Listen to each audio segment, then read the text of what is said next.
Dia nggak bisa baca, nggak bisa nulis, tapi dia bisa nelpon, ngomong, itu bisa menghasilkan uang. Perempuan ini bisa ngirim uang sama si anak LP ini. Jadi itu semua karena pengaruh magicnya. Karena saya menyaksikan di dalam banyak hal kali kayak gitu. Dan itu orang-orang yang udah di dalam yang bisa mencairkan uang dengan cara hal seperti itu, di saat mereka bebas itu nggak bisa mereka lakukan. Nah, itu makanya kenapa saya bilang magic di dalam LP itu ada, hal gaib itu ada karena pengaruhnya.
Assalamualaikum warahmatullahi wabarakatuh.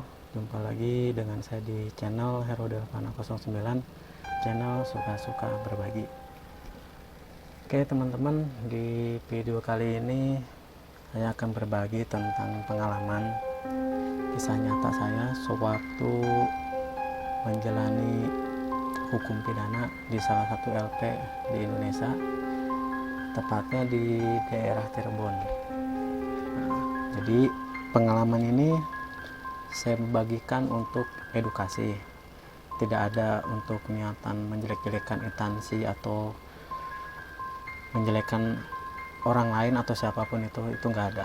Nah, jadi intinya semua itu hanya untuk berbagi menurut pengalaman nyata saya, bukan kata orang lain. Oke teman-teman, jadi gini ya, ini pengalaman saya ya waktu di dalam LP. LP itu adalah lembaga pemasyarakatan, kalau bahasa kasar itu penjara.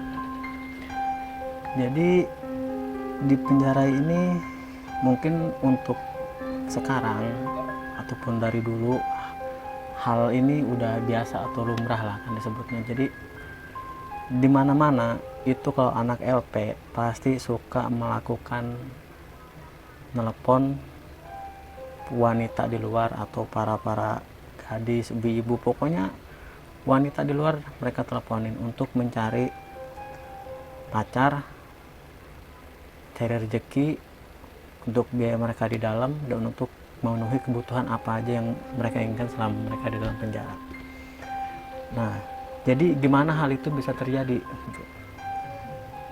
Percaya atau tidak percaya, itu semua terjadi bukan hanya semata-mata orang ini pinter merayu atau orang ini pinter menipu. Ya kan sekarang kan banyak yang menggunakan foto-foto palsu, yang menggunakan ya pokoknya dia menggunakan foto palsu yang ganteng sebagai foto-foto perwira polisi atau pelayaran, pokoknya sebagai orang-orang anggota lah kan. Banyak seperti itu.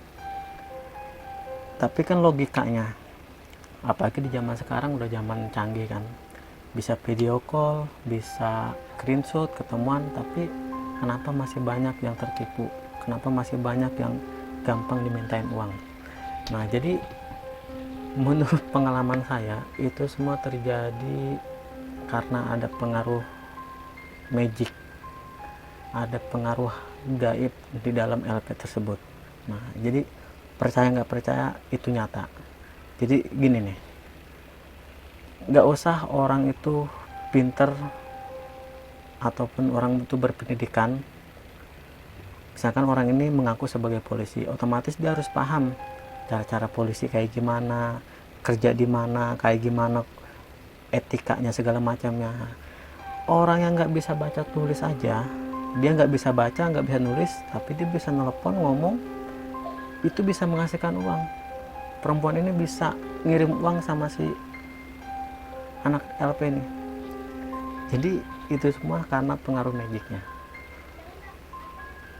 Karena saya menyaksikan di dalam banyak hal kali kayak gitu, dan itu orang-orang yang udah di dalam yang bisa mencairkan uang dengan cara hal seperti itu, di saat mereka bebas itu nggak bisa mereka lakukan.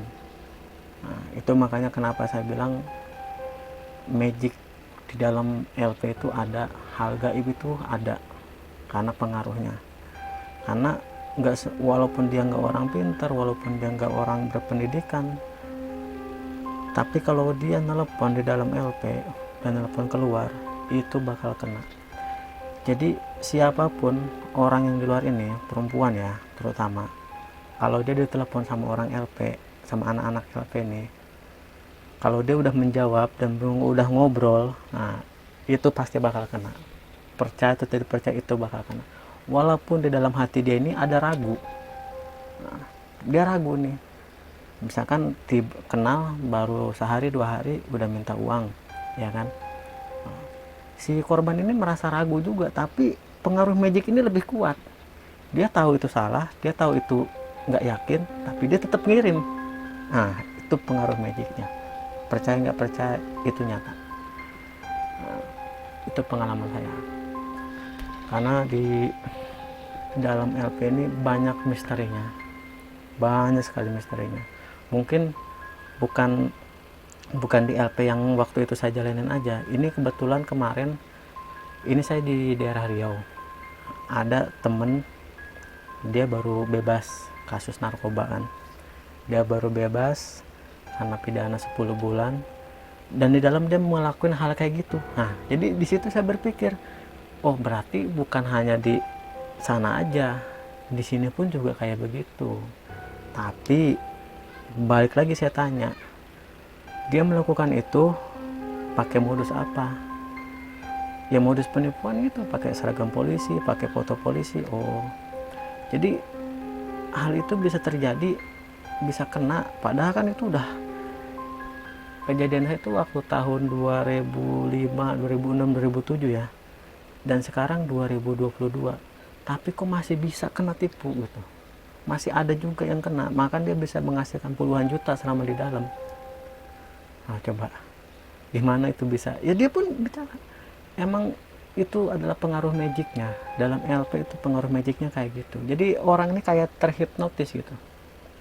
Kalau dia udah berani nelpon, udah berani menjawab, udah berhubungan, pokoknya udah kontak lah, kontak suara gitu, telepon halo, itu pasti kena. Nah, jadi susah untuk menghindari. Walaupun orang ini misalkan dia punya teman, oh kamu punya pacar sih ini, dilihatin fotonya, hati-hati itu penipuan. Itu kan temannya udah mengingatkan, bahkan bukan 1 atau 2 orang, temannya udah mengingatkan nih, jangan, hati-hati, itu akun palsu lah, itu bukan foto asli lah. Cewek ini udah agak-agak ragu gitu, tapi tetap itu pasti bakal kena. Kalau si telepon ini orang dalam ini minta uang, pasti bakal dikirim. Nah jadi itu pembelajarannya. Jadi kalau saran dari saya sih, susah kalau untuk kayak gitu. Kalau udah kontak telepon, udah ngobrol gitu, itu pasti kena. Jadi menurut pengalaman saya yang saya alamin, ya nggak usah diladenin. Maksudnya nggak usah diladenin, bila ada nomor baru jangan ditelepon dulu, jangan diangkat, mending di SMS, dikirim pesan, nah ini siapa dan perlu apa. Nah, itu mungkin lebih bagus. Tapi kalau namanya udah halo terus ujungnya kenalan, apalagi udah kontak ngomong gitu kan, itu pasti kena. Nah dan 2, jangan mudah tertipu dengan foto profil, mau itu TNI, mau itu polisi, pokoknya yang berpakaian seragam itu belum tentu asli gitu. Nah, jadi itu pengalaman saya waktu di dalam. Jadi anak-anak LP itu melakukan hanya hal kayak gitu. Tapi kalau di waktu saya tuh, waktu tahun 2007 itu mungkin belum zaman Android, nggak secanggih sekarang. Nah, mungkin kalau zaman dulu banyak orang yang tertipu atau kena kayak gitu mungkin masih wajar, tapi kalau zaman canggih sekarang kok masih ada aja gitu yang bisa kena gitu. Kadang saya pun heran juga, tapi emang itulah pengaruh magicnya. Oke teman-teman, nah, jadi cukup sekian dulu video dari saya ini. Ya mudah-mudahan bisa bermanfaat. Mungkin di lain kesempatan dan di lain waktu saya akan berbagi hal-hal yang mudah-mudahan bisa bermanfaat untuk teman-teman semua. Sebenarnya banyak itu cerita-cerita di dalam itu, banyak dari yang mistisnya, dari yang pokoknya segala macam itu banyak ceritanya. Kenapa orang dalam bisa kayak gini, kenapa bisa kayak gitu, itu banyak itu. Nah, mungkin di lain kesempatan saya akan berbagi lagi. Dan buat teman-teman yang udah nonton video ini, ya mudah-mudahan video ini bisa bermanfaat untuk menambah pengetahuan. Dan sekali lagi saya tidak ada niat untuk menjelekkan siapapun, hanya berbagi gitu kan. Ya ibaratnya zaman sekarang kan udah canggih, ya kita harus pinter sendiri. Cuman kadang orang pinter ini kalah juga sama magic ya kan. Percaya nggak percaya, hal magic itu gaib itu ada. Nah, jadi buat teman-teman yang udah subscribe, saya ucapkan banyak terima kasih. Dan yang belum subscribe, silahkan di subscribe supaya channel ini bisa berkembang dan saya bisa berbagi hal-hal yang bisa bermanfaat untuk teman-teman semua, mudah-mudahan ya kan. Jadi saya ucapkan assalamualaikum warahmatullahi wabarakatuh.